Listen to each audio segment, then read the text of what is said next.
गोळीबारात अक्षय शिंदेचा मृत्यू झालाय। पुन्हा एकदा जाऊया कळवा रुग्णालयात, तिथे आपला सहकारी अभिषेक मुठाळे।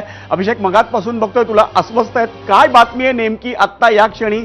एक मला तुझ्या मागे एक वाहन देखील दिसतंय, काय नेमकी माहिती आहे तुझ्याकडे?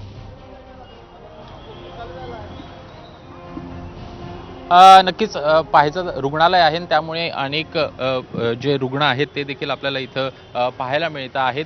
पण पोलिसांचा मोठ्या प्रमाणात फौजफाटा असेल किंवा मग अनेक पोलीस अधिकारी असतील ते देखील इथं येऊन गेलेले आहेत। त्यांच्याकडनं देखील इथं येत पाहणी करण्यात आलेली आहे। नेमकं काय नेमकं झालेलं आहे ते अद्यापपर्यंत पोलिसांकडनं सांगण्यात आलेलं नाही आहे। मात्र जसं आता आपण गृहमंत्री आणि उपमुख्यमंत्र्यांकडनं देखील ऐकलं की त्यांनी देखील हे स्पष्ट केलेलं आहे, दुजोरा दिलेला आहे की अक्षय शिंदे याचा मृत्यू झालेला आहे। आता जर का पाहायचं तर इमर्जन्सी वॉर्डमध्ये जे काही रुग्ण जे काही पोलीस अधिकारी आहेत जे जखमी आहेत त्यांना सध्याला त्यांच्यावर उपचार सुरू असल्याचं कळतं आहे।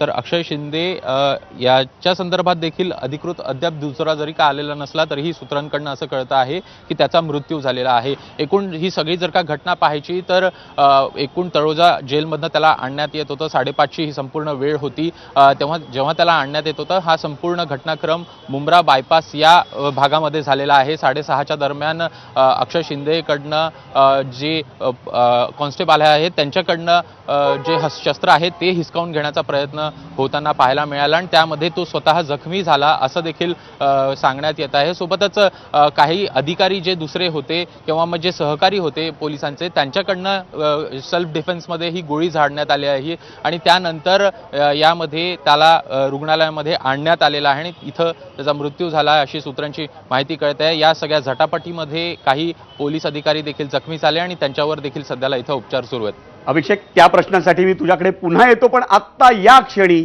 शिवसेनेच्या उपनेत्या सुषमा अंधारे यांची एक प्रतिक्रिया आली आहे। त्यांनी